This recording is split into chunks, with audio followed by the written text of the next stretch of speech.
ओम नमः शिवाय। आप सभी पर भोलेनाथ की कृपा सदैव बनी रहे।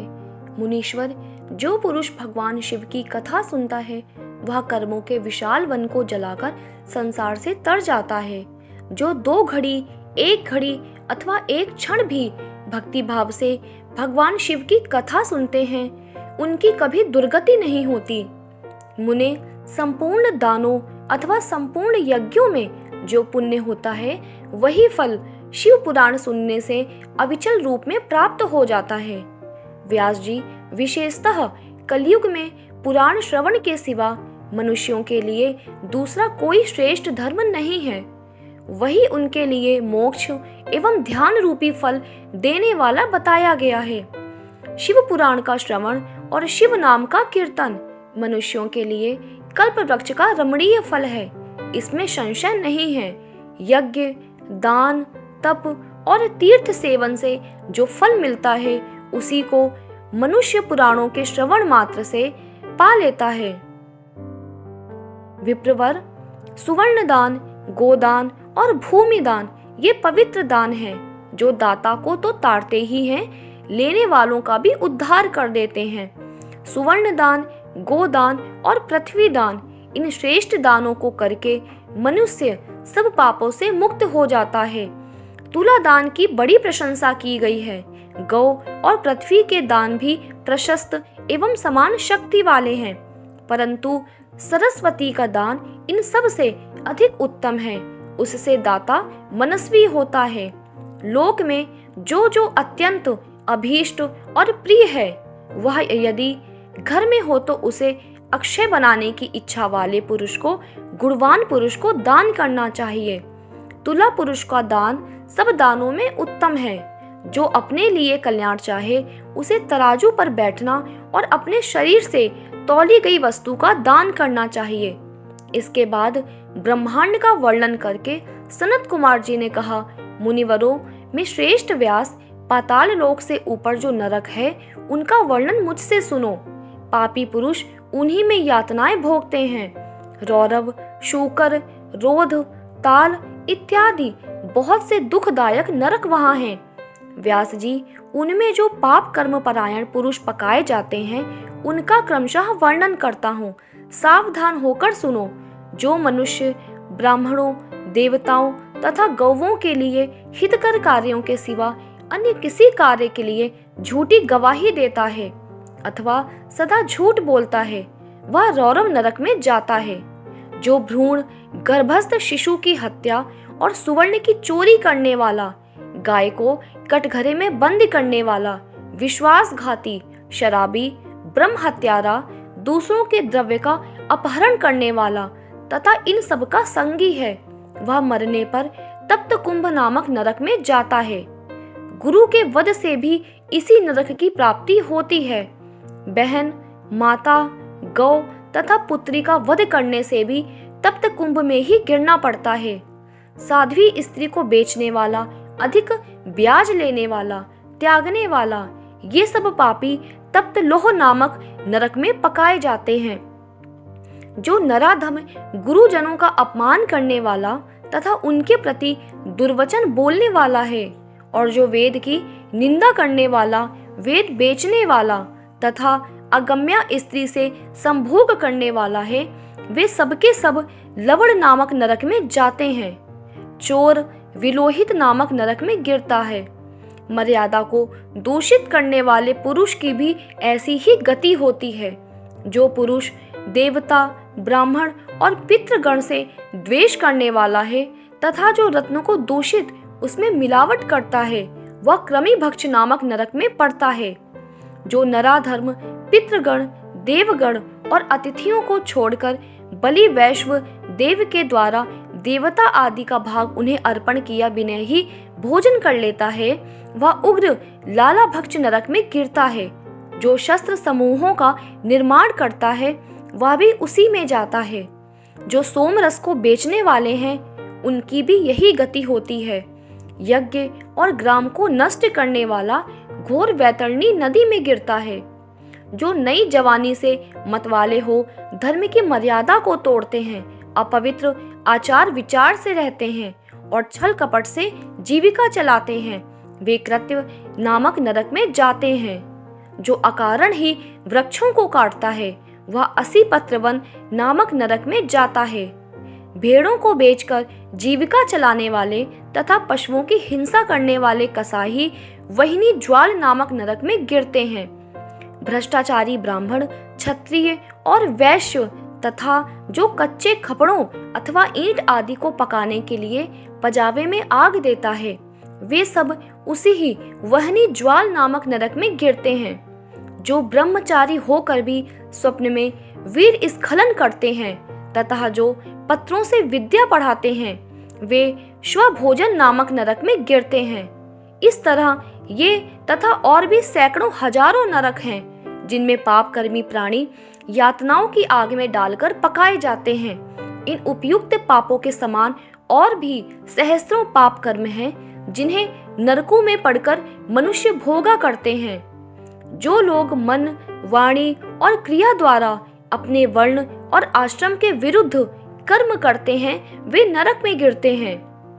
नरक में सिर नीचे करके लटकाए गए प्राणी स्वर्गलोक में रहने वाले देवताओं को देखा करते हैं और देवता लोग भी नीचे दृष्टि डालने पर उन सभी अधोमुख नारकी जीवों को देखते हैं। जो पापी पुरुष अपने पाप का प्रायश्चित नहीं करता वही नरक में जाता है। काली नंदन स्वयंभू मनु ने महान पापों के लिए महान और लघु पापों के लिए लघु प्रायश्चित बताए हैं। उन अशेष पाप कर्मों के लिए जो जो प्रायश्चित संबंधी कर्म बताए गए हैं उन सब में भगवान शंकर का स्मरण ही सर्वश्रेष्ठ प्रायश्चित है। जिस पुरुष के चित्त में पाप कर्म करने के अनंतर पश्चाताप होता है उसके लिए तो एकमात्र भगवान शिव का ही स्मरण ही सर्वोत्तम प्रायश्चित है। प्रातः काल, सायंकाल, रात में तथा मध्याह्न आदि में भगवान शिव का स्मरण करने से पाप रहित हुआ मनुष्य माहेश्वर धाम को प्राप्त कर लेता है। भगवान शिव के स्मरण से समस्त पापों और क्लेशों का क्षय हो जाने से मनुष्य स्वर्ग अथवा मोक्ष प्राप्त कर लेता है। मुने, जो पुरुष भक्ति भाव से दिन रात भगवान शिव का स्मरण करता है उसके सारे पातक नष्ट हो जाते हैं, इसलिए वह कभी नरक में नहीं पड़ता। तदनंतर काल के विषय में व्यास जी के पूछने पर सनत कुमार जी ने कहा, मुनि श्रेष्ठ, पूर्व काल में पार्वती जी ने नाना प्रकार की दिव्य कथाएं सुनकर परमेश्वर शिव को प्रणाम करके उनसे यही बात पूछी थी। पार्वती बोली, भगवान, मैंने आपकी कृपा से संपूर्ण मत जान लिया। देव, जिन मंत्रों द्वारा जिस विधि से जिस प्रकार आपकी पूजा होती है वह भी मुझे ज्ञात हो गया, किंतु प्रभु अब ये भी एक संशय रह गया है। वह संशय है काल चक्र के संबंध में। देव, मृत्यु का क्या चिन्ह है? आयु का क्या प्रमाण है? नाथ, यदि मैं आपकी प्रिया हूँ तो मुझे ये सब बातें बताइए। महादेव जी ने कहा, प्रिय, यदि अकस्मात शरीर सब ओर से सफेद या पीला पड़ जाए और ऊपर से कुछ लाल दिखे तो यह जानना चाहिए कि उस मनुष्य की मृत्यु 6 महीने के भीतर हो जाएगी। शिवे, जब मुंह, कान, नेत्र और जिह्वा का स्तंभन हो जाए तब भी 6 महीने के भीतर ही मृत्यु जाननी चाहिए। भद्रे, जो रुरु मृग के पीछे होने वाली शिकारियों की भयानक आवाज को भी जल्दी नहीं सुनता, उसकी मृत्यु भी 6 महीने के भीतर ही जाननी चाहिए।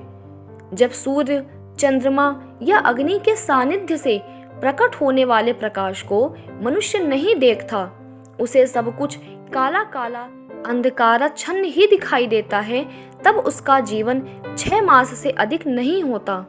देवी, प्रिय, जब मनुष्य का बायां हाथ लगातार 1 सप्ताह तक फड़कता ही रहे तब उसका जीवन 1 मास ही शेष है, ऐसा जानना चाहिए। इसमें संशय नहीं है। जब सारे अंगों में अंगड़ाई आने लगे और तालू सूख जाए तब वह मनुष्य 1 मास तक ही जीवित रहता है, इसमें संशय नहीं है। त्रिदोष में जिसकी नाक बहने लगे उसका जीवन 15 दिन से अधिक नहीं चलता। मुंह और कंठ सूखने लगे तो यह जानना चाहिए कि 6 महीने बीतते बीतते इसकी आयु समाप्त हो जाएगी। भामिनी जिसकी जीभ फूल जाए और दांतों से मवाद निकलने लगे, उसकी भी 6 महीने के भीतर ही मृत्यु हो जाती है। इन चिन्हों से मृत्यु काल को समझना चाहिए। सुंदरी जल, तेल, घी तथा दर्पण में भी जब अपनी परछाई ना दिखाई दे या विकृत दिखाई दे, तब काल चक्र के ज्ञाता पुरुष को यह जान लेना चाहिए कि उसकी भी आयु 6 मास से अधिक शेष नहीं है। देवेश्वरी, अब दूसरी बात सुनो, जिससे मृत्यु का ज्ञान होता है। जब अपनी छाया को सिर से रहित देखें अथवा अपने को छाया से रहित पाएं, तब वह मनुष्य 1 मास भी जीवित नहीं रहता। पार्वती, ये मैंने अंगों में प्रकट होने वाले मृत्यु के लक्षण बताए हैं। भद्रे, अब बाहर प्रकट होने वाले लक्षणों का वर्णन करता हूँ, सुनो। देवी, जब चंद्रमंडल या सूर्यमंडल प्रभाहीन एवं लाल दिखाई दे, तब आधे मास में ही मनुष्य की मृत्यु हो जाती है।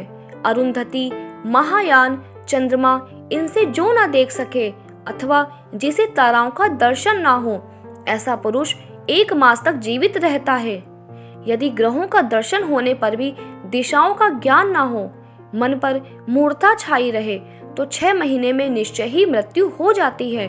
यदि उतथ्य नामक तारा का, ध्रुव का अथवा सूर्य मंडल का भी दर्शन ना हो सके और रात में इंद्रधनुष और मध्याह्न में उल्कापात होता दिखाई दे तथा गीध और कौवे घेरे रहें, तो उस मनुष्य की आयु 6 महीने से अधिक की नहीं है। यदि आकाश में सप्तर्षि अथवा स्वर्ग मार्ग न दिखाई दे, तो कालज्ञ पुरुषों को उस पुरुष की आयु 6 मास ही शेष समझनी चाहिए। जो अकस्मात सूर्य और चंद्रमा को राहु से ग्रस्त देखता है और संपूर्ण दिशाएं जिसे घूमती दिखाई देती हैं, वह अवश्य ही 6 महीने में मर जाता है। यदि अकस्मात नीली मक्खियां आकर पुरुष को घेर लें, तो वास्तव में उसकी आयु 1 मास ही शेष जाननी चाहिए। यदि गीध, कौवा अथवा कबूतर सिर पर चढ़ जाएं, तो वह पुरुष शीघ्र ही 1 मास के भीतर ही मर जाता है, इसमें संशय नहीं है। देवी पार्वती ने कहा, प्रभो, काल से आकाश का भी नाश होता है। वह भयंकर काल बड़ा विकराल है। वह स्वर्ग का भी एकमात्र स्वामी है। आपने उसे दग्ध कर दिया था, परंतु अनेक प्रकार के स्रोतों द्वारा जब उसने आपकी स्तुति की, तब आप फिर संतुष्ट हो गए और वह काल पुनः अपनी प्रकृति को प्राप्त हुआ, पूर्णतः स्वस्थ हो गया। आपने उससे बातचीत में कहा, काल, तुम सर्वत्र विचरोगे, किंतु लोग तुम्हें देख नहीं सकेंगे। आप प्रभु की कृपा दृष्टि होने और वर मिलने से वह काल जी उठा तथा उसका प्रभाव बहुत बढ़ गया। अतः महेश्वर, क्या यहाँ ऐसा कोई साधन है जिससे उस काल को नष्ट किया जा सके? यदि हो तो मुझे बताइए, क्योंकि आप योगियों में शिरोमणि और स्वतंत्र प्रभु हैं। आप परोपकार के लिए ही शरीर धारण करते हैं। शिव बोले, देवी, श्रेष्ठ देवता, दैत्य, यक्ष, राक्षस, नाग और मनुष्य, किसी के द्वारा भी काल का नाश नहीं किया जा सकता, परंतु जो ध्यान परायण योगी हैं, वे शरीरधारी होने पर भी सुखपूर्वक काल को नष्ट कर देते हैं। मनुष्य तभी तक संसार में जन्म लेते हैं जब तक सबके आश्रयभूत परम तत्व, परम ब्रह्म परमात्मा की प्राप्ति नहीं होती। परम तत्व का ज्ञान हो जाने पर मनुष्य जन्म मृत्यु के बंधन से मुक्त हो जाता है। निद्रा और आलस्य साधना का बहुत बड़ा विघ्न है। इस शत्रु को यत्न पूर्वक जीतकर सुखद आसन पर आसीन हो प्रतिदिन शब्द ब्रह्म का अभ्यास करना चाहिए।